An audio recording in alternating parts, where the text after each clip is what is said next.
ఆ తర్వాత బృహదస్సుడు రాజుగారికి ఒక గొప్ప మాట చెప్పాడు.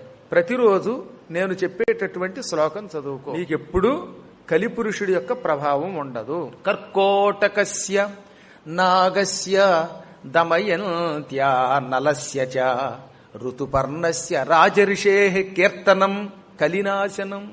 కలిపురుషుడు ఇంచుమించుగా ప్రతివాడిని ఎప్పుడొకప్పుడు పట్టుకుంటాడండి. కలిపురుషుడు పట్టుకోకుండా, వాడి ప్రభావానికి లోను కాకుండా మనం ఎవరం ఉండలేం. అందులో కలియుగంలో ఉన్న మనలాంటి మానవుల్ని కలిపురుషుడు తప్పక ఏదో టైంలో పట్టుకుంటాడు. ఆ పట్టుకున్నాడు కాబట్టి ఈ కష్టాలు.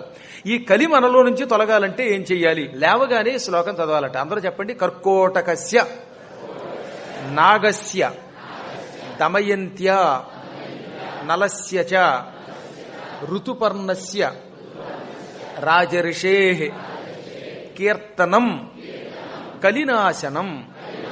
ఇది వేదవ్యాసుల వారు బృహదస్సుని ద్వారా మనకు అందించిన ఒక అపూర్వ శ్లోకం.